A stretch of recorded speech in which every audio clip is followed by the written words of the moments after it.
Hello, everybody.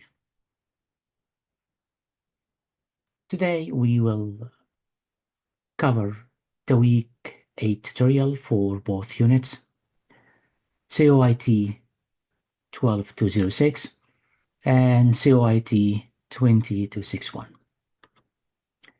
Today we'll go over the communication between client and server. So how a client and server communicate through the web, for example. In our case here, we will create through different networks, and the third network will represented by a server at the end, and we need the client from one network number one, to communicate through network two, cross the network two, and go to network three. How to fetch data from a server by CLI and by GUI. So let's go first and we create the HTTP, whatever the name they ask you to. That's they call it GUI first, and then put your name, whatever your name and your student ID, whatever your student ID it is. Here, what we will do, I put you a small model answer. Maybe that's one can help you when you design your own as well, if you want to work with me. So what we will add here, we will add two Linux routers. We will add a Linux server at the end.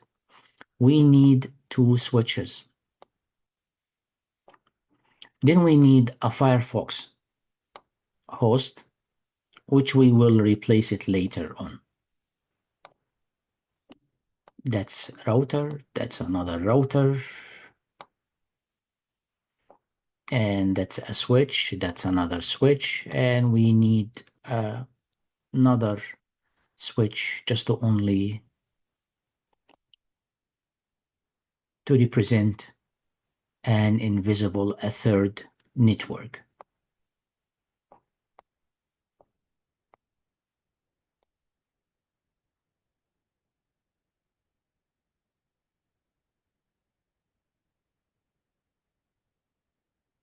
Now I will connect those ones.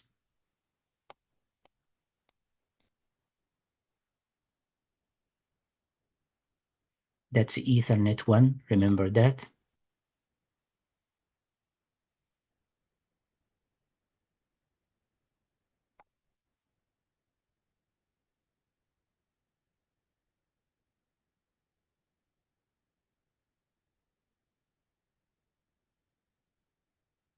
To understand that more, let me put this ones into here, just to make sure that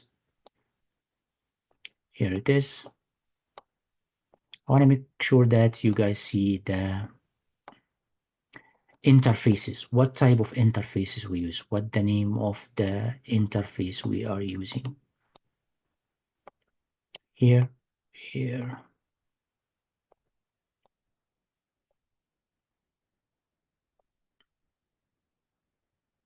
Okay, that's too long, but anyway, yes, like that. Why we do that? When we configure the routers, you must be clear about what type of interfaces you are working on.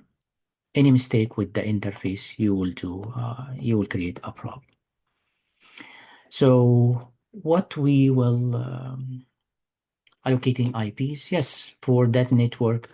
For example, I allocate this one 192.168.10.1.0. Let me make it so not to get you confused. And this one 192.168.2.0. And for that network, let's put 192.168.3.0/24.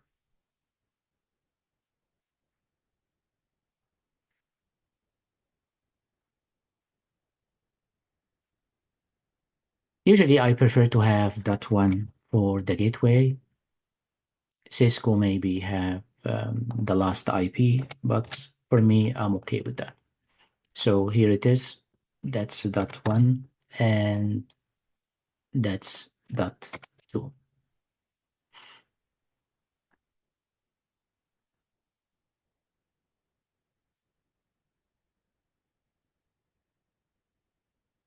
For the devices here, I will put that dot 10, and as the other side here, I'll put dot 10 as well.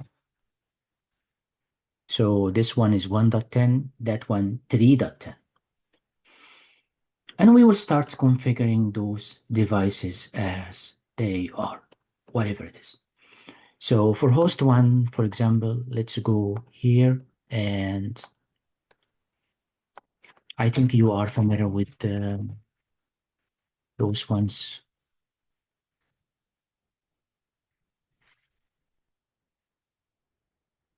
That's 1.1, 1.10, and the gateway is 1.1. Nothing more than that, nothing more than that. That's easy as well. I believe that most of you become expertise in that area. And this one,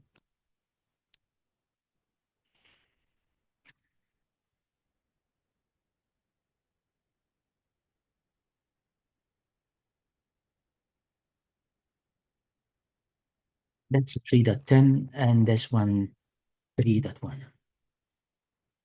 That's host or the server itself. And here it is. I put you this one at the bottom here. 3.10, 3.1.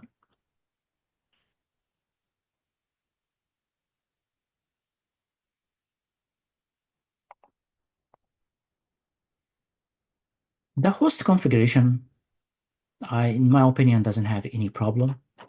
The real issue come with the routers.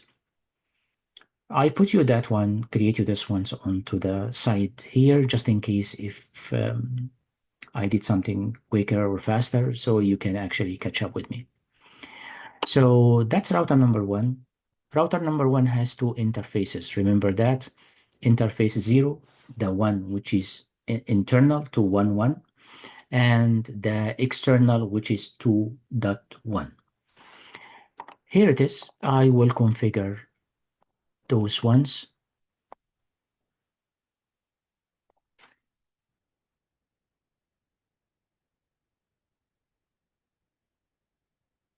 The gateway here for that interface, we do not need this one gateway.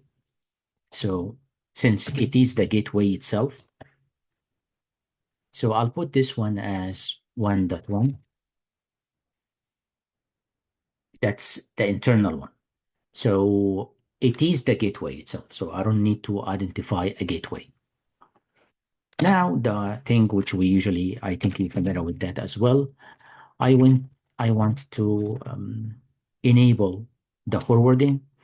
That's IP version 4, IP underscore forwards, and that's equal 1. Copy that one because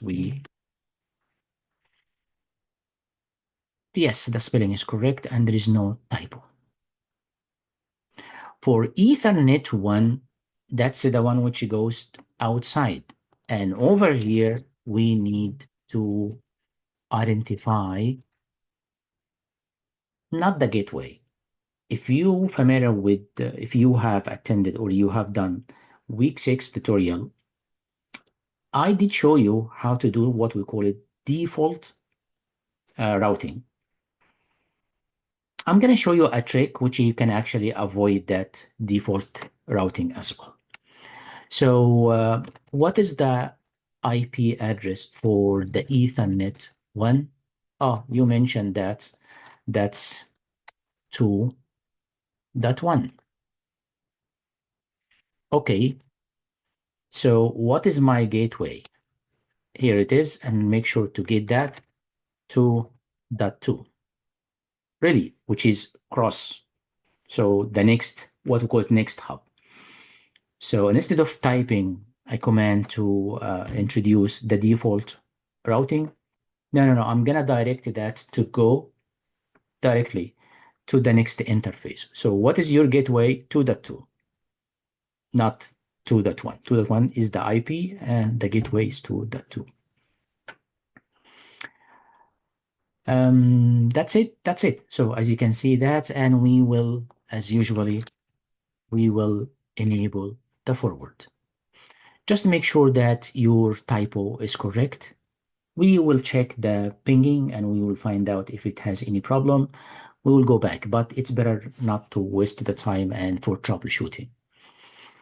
So that's 2.1, and over here, that's 2.1, and the gateway is 2.2. And put the forwarding enabled. Here, and we're done with this router. Similar to do with the router number 2.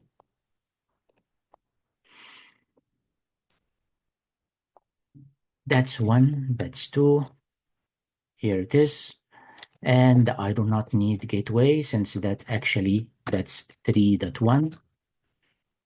And since that's the gateway itself, as you can see that, so I do not need to do anything at all in that manner.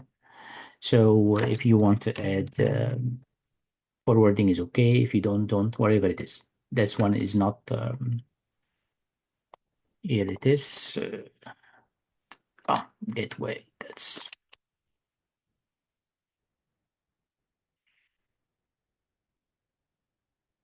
here. That's 0. 0 means the gateway itself.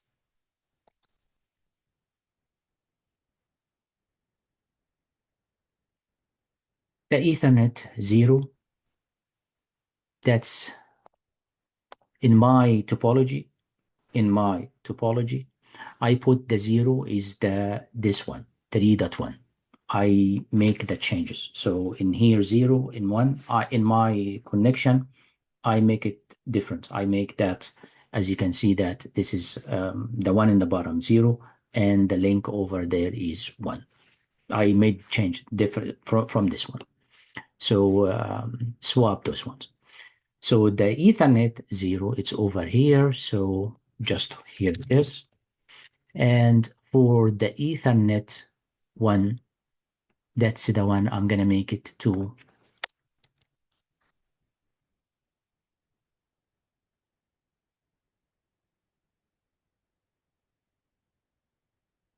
I'm going to make it 2.2.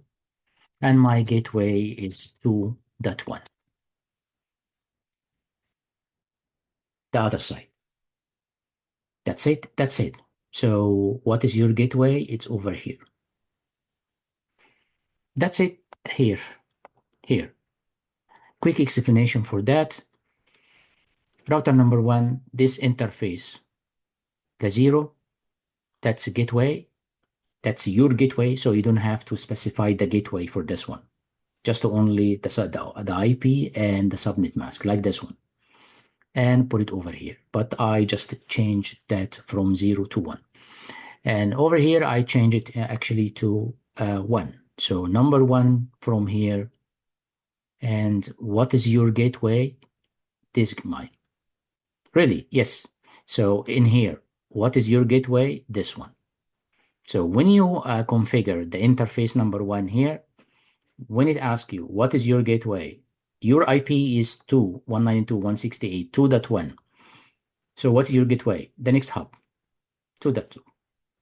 That's it. So now, if everything is perfect, everything is cool. If you ping, you will be able to ping. If we couldn't ping, that means we have missed something and we need to go back to check what we have missed. We will find out soon if we have any problem. So let's check that.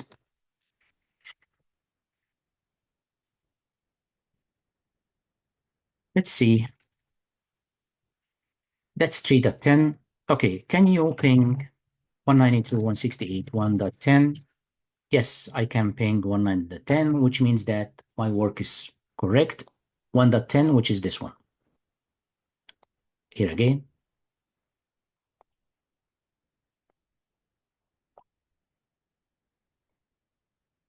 here. This is 1.10 and I'm pinging from the server. Okay, so why we don't ping from the server? That's Firefox host. Firefox host, we use it as a browser to access the server. Really? Yes, that's what we will do in the next step. So we ping from the server to the host. Yes, everything is work cool, no problem. Oh, okay. Now, since we will try to capture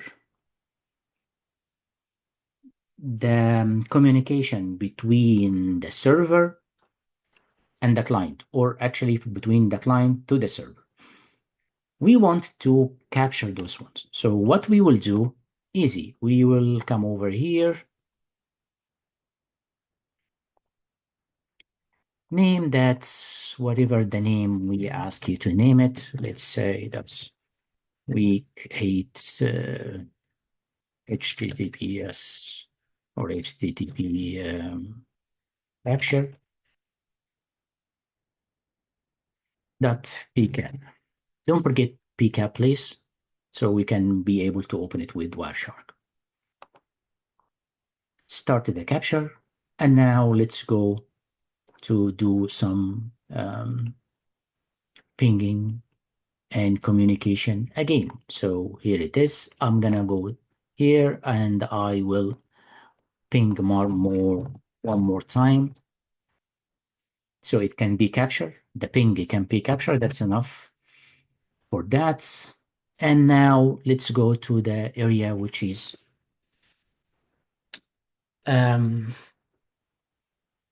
sometimes it confuses some students, not all of them, sure. We want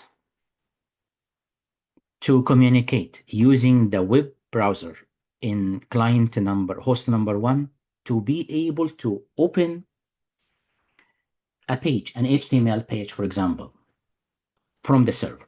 So which means that we have to go cross here and here to get which is okay. It's in normal mode is okay. How we demo that in Linux? Well, we know we use something called VNC or no VNC, actually. A specific software which we um, invoke that from the server. However, not that server, not this one, the actual host server, which is in your term, the Oracle Virtual Box. One thing I just want to make sure that to see that, can you see this one? The host here, since we are having a host here and we have a server, automatically the host number 1 work with VNC and it create a port, 5900 port by default. So if you want to communicate that, so what we will do, we will try first, we will try to run a VNSC because it's not running. That's one, enable. By default, is not running. The second task, we will change that default port to another port, to another one. How we do that? Let's follow that approach. I'm going to go to the Oracle VirtualBox. That's the machine you guys all have. Hit enter here. When you hit enter, it gives you yes or no.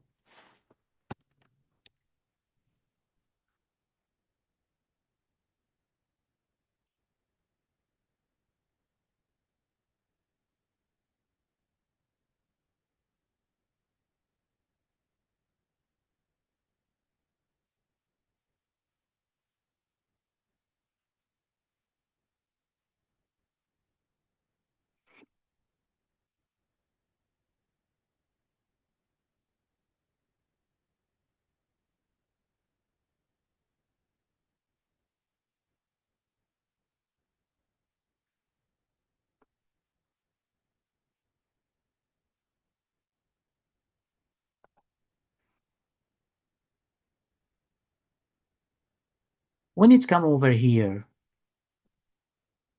go to the shell.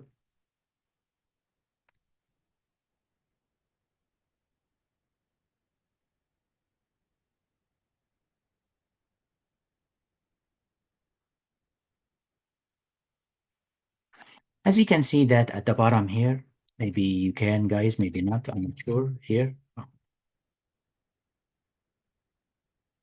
Let's put it at the top here so you can, guys, see it. Just type ls here, you can see something like that. What we do, we want to run, can you see the green file, which is startvnc.sh? We will run that, startvns.cs. Here, it tell you that web sockets, the target address, target ports, then would give you a message that, oh, the error parsing listening port, it's okay, still okay for us.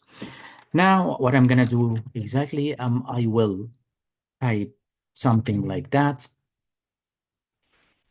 Instead of 5900, can you make that in 6080?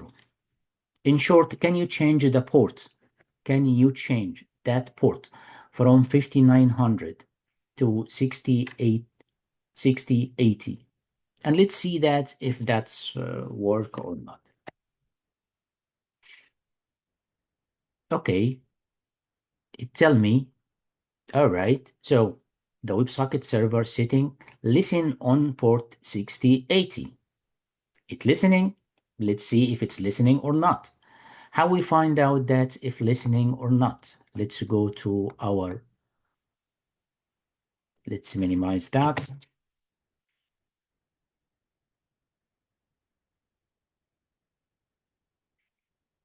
And I'm gonna type over here. That's 116. That's my IP address for that machine.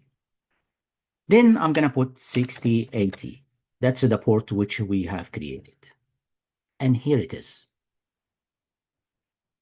What's that? Oh, that's VNC, HTML. Where does that came from? From the server. It actually came here from that server. So whatever here, that's sure, that's not connecting. What else we can find here? You can find something like the apps, the allocations, the vendors. In reality, all those ones coming from the server. Usually I ask my students to just to only have check of that. However, as you can see that most of those ones actually coming from the server. That's it. That's it. That's nothing else more than that. There is another approach, which is if you want to come through that with the CLI, but this is the easiest way to confirm your accurate working, that you can access the server through the web browser. And that's usually coming from here, how to access that. So if you go, let's say, I want to access this one that's listening on that port, and can you make that we use the VNC to access something like this? And you can see that that's vnc.html. Well, what else we have? We try to communicate and we try to open pages. And that's what I ask my student usually, to keep opening those pages, like to see what's the communication, the VNC light or not light, whatever it is. So now let's see, I'm gonna stop the capture. As usual, I think you become expertise in that area. I'm gonna type 192.168.56.116. That's my IP for one more time. That's not your IP. Maybe your IP is different, mostly. So check the VM IP. And here it is. Let me go over there to the OPT, from the OPT to the GNS, from the GNS to the project. Our project today called HTTP client GUI. That's the one. Here it is. What's inside that project? Can you show me the capture? That's the capture. Can you take that capture and put it onto download? Let me see what's inside downloads. Here it is. That's the communication between the um, ICMP, that's the ping, that's the ARP,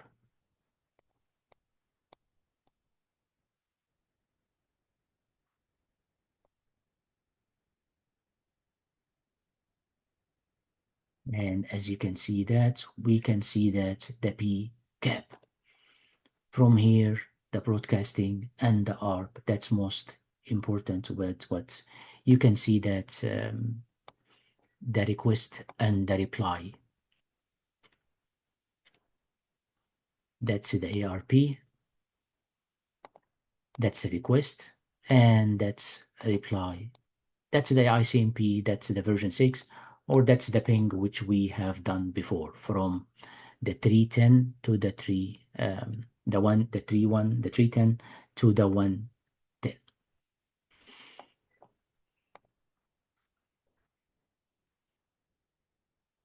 That's task number 1, which I believe that you can see that it's there is no much in. That's very easy, and I don't see that you will have any problem with that. What about if I want, that's a GUI. We call that GUI. Here we ask you at the end here, for example, if you want to just make sure that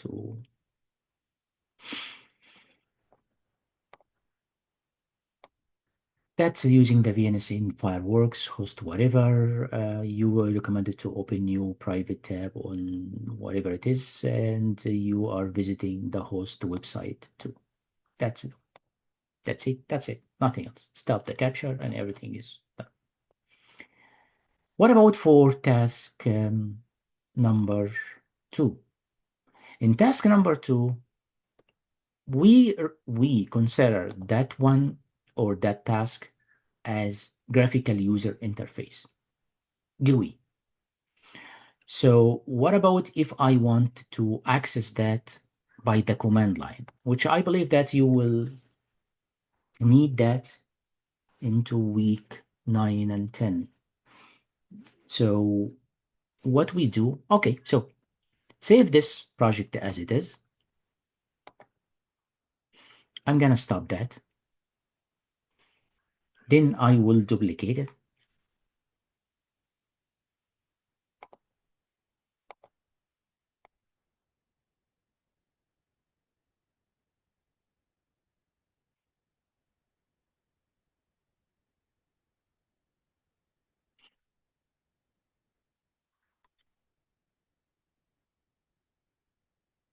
Yep, that's all off. Perfect.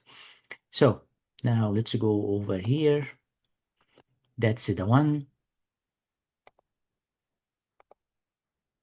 And now I'm going to duplicate that. So that's a GUI. Yes. Can you duplicate that? Instead of GUI, can you make this one CLI? And that's the project you will need, by the way, part of that for the following week. So make sure to have this one accurate as much as you could. That's CLI.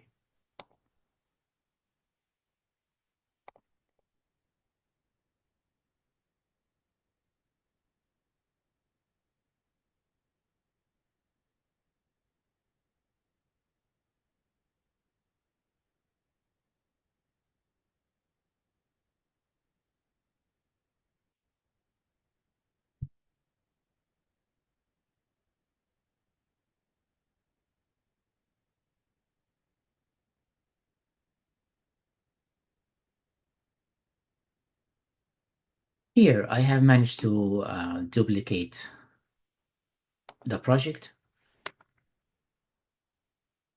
If you got any error with denied permission for that one, it means that one of the Docker or the container is still running. What do you do if you have a problem with that? Just shut down the VM and open it again. That's it. That's the easy part. That's the easy way to deal with that. For that's the CLI one. What we will do in the CLI, we will try to do similar, but not with GUI. The Safari host that represent a GUI version. I want to get the HTML code from the server, but as a Linux, not a GUI. So what we do, easy. So we will replace this one with a normal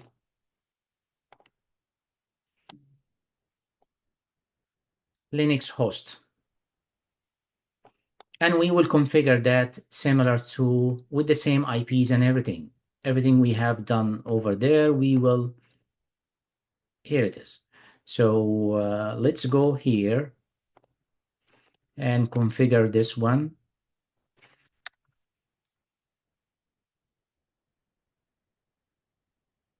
For the gateway, I believe that everybody remember that's 1.1, and for this one, 1.10. That's it. That's it. So now let's turn on the project. And for the first time, let's ping from the host here to the server. Let's see if we can reach the server. Yes, from here, from the server, I think we are all familiar with that. I can reach, we have reached that before. Let's try to, yes, I can reach the server to the host. Can you check if the host as well can reach the server? 192.168.3.10.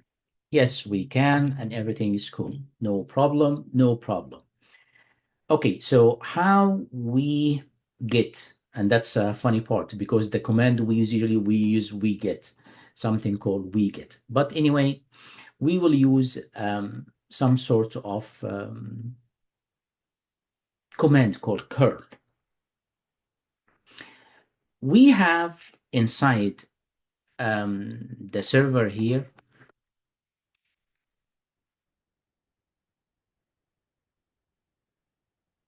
you can go inside that's home, if I'm not mistaken, home.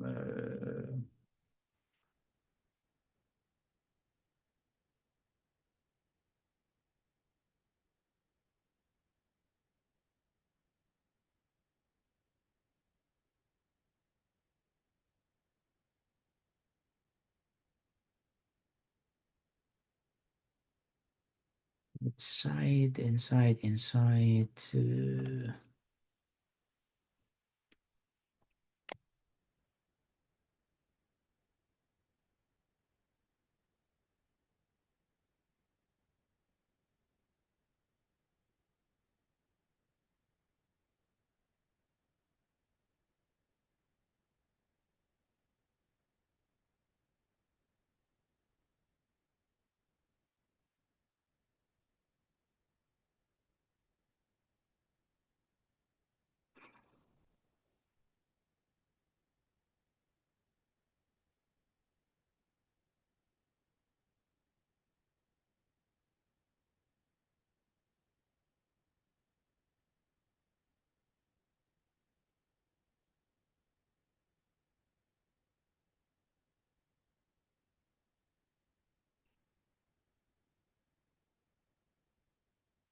Inside the var, you will find something called the triple.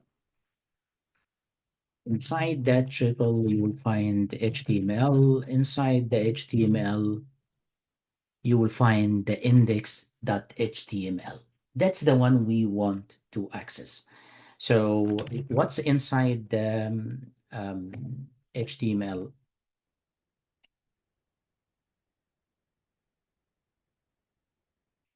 What's inside the what's inside that? A file called networker tools. Okay, so but we want to access this one from the host.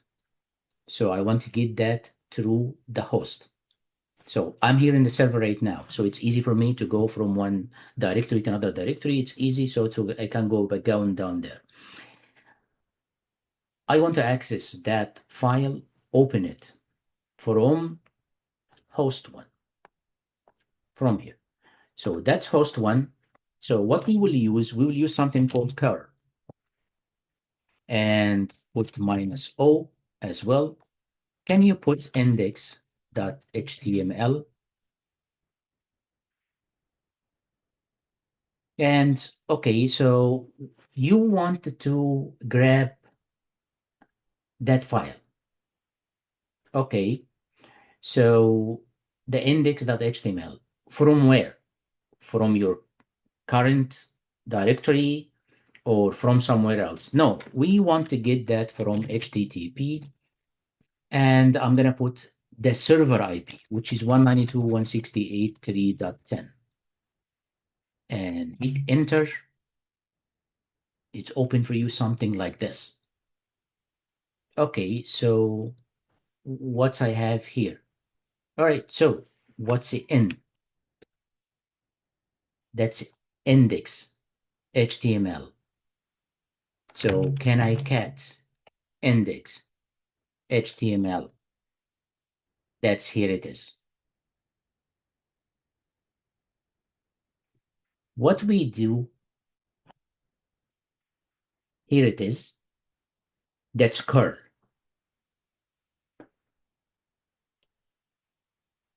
We have something else called wget. It will do the same thing, the same job as the, let me take you over there as well, just in case.